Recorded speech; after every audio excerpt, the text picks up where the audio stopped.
Rice star को Dubai में मजदूरी का काम मिला था। वह रोज सुबह 4 बजे उठता, बिना कुछ खाए पिए सबसे पहले काम पर पहुंच जाता और कड़ी धूप में खून पसीना एक करके ओवरटाइम काम करता। कभी भारी भारी पत्थर उठाता, कभी पीठ पर सीमेंट की बोरियां, और काम खत्म करके रात को बस एक टाइम रूखी सूखी रोटी और पानी पीता और थका टूटा जमीन पर लेट जाता। और हर रात सोने से पहले वह अपनी माँ और पायल की तस्वीर देखता और मन ही मन कहता, बस कुछ दिन और, फिर मैं अपनी पायल को रानी बनाकर रखूंगा।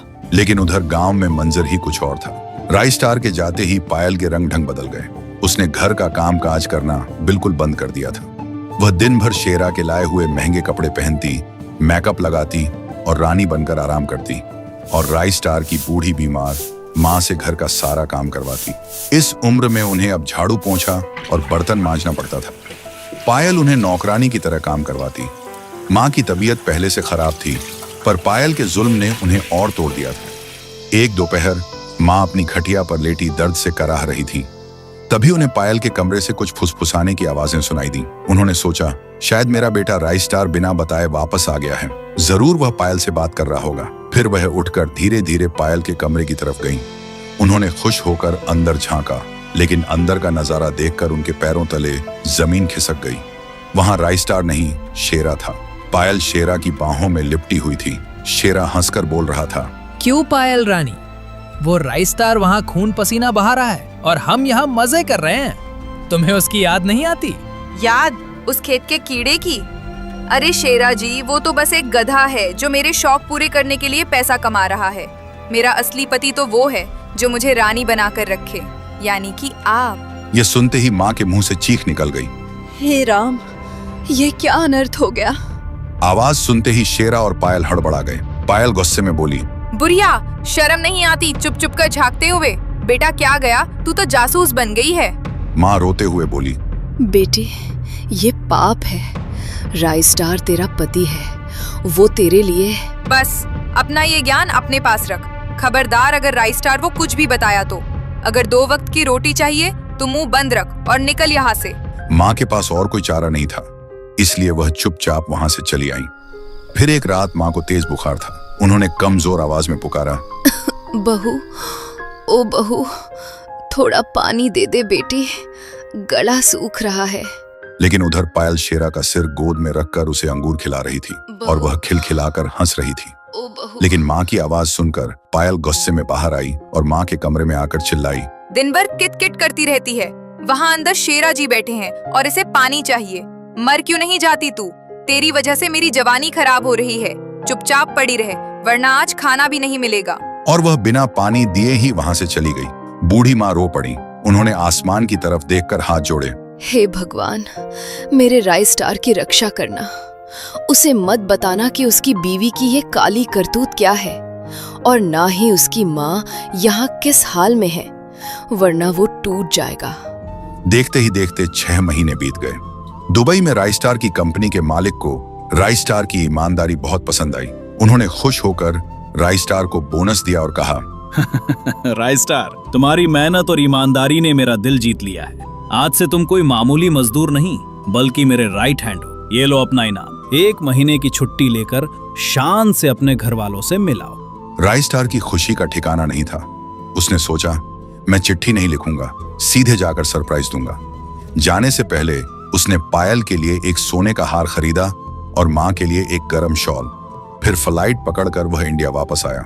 घर पहुंचते पहुंचते वह बस यही सोच रहा था, आज मेरी मेहनत रंग लाई है। जब ये सोने का हार पायल के गले में चमकेगा तो उसके चेहरे की मुस्कुराहट मेरी सारी थकान मिटा देगी।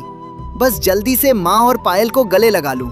लेकिन जैसे जैसे वह अपने घर के पास पहुंचा, उसने देखा कि घर के बाहर शेरा की जीप खड़ी है। राइस स्टार ठिठक गया। शेरा की जीप? शायद माँ की तबीयत खराब होगी। घबराहट में उसने जो बैग और तोहफे लिए थे वो वहीं छोड़ दिए और भागकर अंदर आया। उसने देखा माँ सो रही थी। राइस स्टार ने राहत की सांस ली कि माँ ठीक है। उसने सोचा माँ को जगाना ठीक नहीं होगा। फिर वह दबे पांव अपने कमरे की तरफ बढ़ने लगा ताकि पायल को सरप्राइज दे सके। लेकिन जैसे ही उसने कमरे के अंदर देखा तो उसके पैरों तले जमीन खिसक गई। अंदर पायल और शेरा एक दूसरे से चिपके हुए थे। तभी पायल बोली, शेरा जी, उस राइस स्टार को वहीं दुबई की रेत में दफन करवा दो ना। सच कहूँ अब तो उसका नाम सुनने से भी मुझे उल्टी आती है। शेरा ने बोला। मरवा देंगे मेरी जान, पर अभी वो नोट छापने वाली मशीन है, मशीन चलने दो। जब पुरानी हो जाएगी तो कबाड़ में फेंक देंगे। पायल खिलखिलाकर हंसी और बोली, सही कहा। वैसे भी खेत की मिट्टी और तिजोरी के सोने में यही तो फर्क है। आप सोना है और वो मेरे पैरों की धूल। दरवाजे के बाहर खड़ा राइस्टार पत्थर का बन गया था। जिस पायल के लिए वो धूप में जला भूखा रहा, आज वही पायल उसकी मौत की दुआ मांग रही थी। राइस्टार की आंखों से आंसू बह निकले, लेकिन ये आंसू दुख के नहीं, आग के थे। तभी राइस्टार दोनों के सामने जाकर खड़ा हुआ। उसे देखते ही पायल और शेरा दोनों लड़खड़ा गए। पायल घबराकर बोली, राइस्टार, तुम कब आए? अरे राइस्टार भाई, तुम आ गए, बहुत बुरा हुआ। पायल भाभी को अभी अभी एक बिच्छू ने काट लिया था। मैं तो बस जहर निकाल रहा था, तुम गलत मत समझना दोस्त, मैं सिर्फ मदद कर रहा था। हाँ राइस्टार, शेरा जी नहीं होते तो मैं मर जाती, बहुत दर्द हो रहा था। झूठ, बिच्छू ने तुम्हें नहीं काटा पायल, तुम्हें इस 2 कौड़ी के आदमी ने काटा है। शर्म आनी चाहिए तुझे, जो इस कुत्ते के साथ। ओए, तमीज से बात कर, मैं गांव का जमींदार हूँ। अगले ही पल राइस्टार ने शेरा के गाल पर जोर का थप्पड़ मारा और फिर राइस्टार उन्हें घसीटते हुए बाहर ले आया और पूरे गांव वालों को इकट्ठा किया। लोग हैरान थे कि आखिर हुआ क्या। एक पड़ोसी बोला, राइस्टार, तू पागल हो गया है क्या? राइस्टार ने गांव वालों को इशारा करके कहा, देखो देखो मेरी माँ को। माँ की हालत देखकर सबकी सांसें अटक गईं। वो हड्डियों का ढांचा बन चुकी थी। फिर माँ ने रोते हुए हाथ जोड़कर कहा, भाइयों, मेरा बेटा दुबई जाते ही पायल ने मुझे माँ से नौकरानी बना दिया। दिन भर मुझ बूढ़ी से गुलामों की तरह काम करवाती थी और खुद बंद कमरे में इस शेरा के साथ अय्याशी कर रही थी। बुखार में एक घूंट पानी मांगा तो इसने मुझे लात मारकर भगा दिया। माँ की बात सुनकर गांव वालों का खून खौल उठा। माँ झूठ नहीं बोल सकती थी, उनकी हालत सब कुछ बयान कर रही थी। लोग चिल्लाने लगे, थू है तेरे ऊपर पायल, और शेरा आज तेरी जमींदारी नहीं चलेगी। नहीं चलेगी, नहीं चलेगी। राइस्टार ने आखिरी फैसला सुनाया, शेरा, तुझे दूसरों की चीजें छीनने का शौक है ना, तो ले, आज से ये तेरी हुई। और पायल, तुझे सोना चाहिए था ना, अब इसी के पास रह।